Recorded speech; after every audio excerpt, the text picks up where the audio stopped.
ट्रिपचा दिवस दुसरा आम्ही गेलो होतो ओंकारेश्वरला. नमस्कार, जय जिजाऊ, जय शिवराय. पहिल्या दिवशी आम्ही गेलो होतो मुक्ताईनगर आणि त्याबरोबरच इच्छादेवी मंदिर. त्याच दिवशी संध्याकाळी 5-6च्या सुमारास आम्ही पोचलो होतो ओंकारेश्वरला.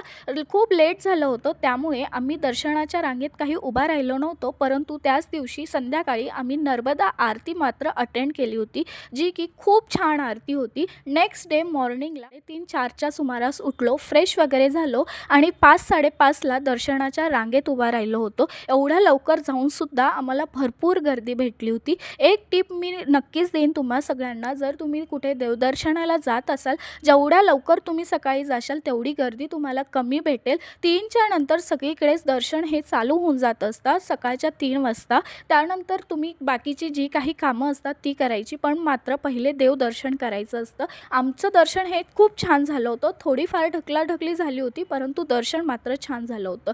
दर्शन वगैरे झालं आणि त्यानंतर आम्ही गेलो होतो बोटिंगला, जिथे की खूप छान बोटिंग झाली होती. बोटिंग करताना 2 राईड्स असतात, एक लाँग राईड आणि एक शॉर्ट राईड. आम्ही घेतली होती लाँग राईड, ज्यामध्ये आम्हाला कावेरी आणि नर्मदाचा संगम बघायला भेटला होता. खूप छान एक्सपिरियन्स होता आमचा आणि फ्रूट चाटही घेतलं होतं. चला भेटूया नेक्स्ट व्लॉगमध्ये. तोपर्यंत काळजी घ्या. बाय.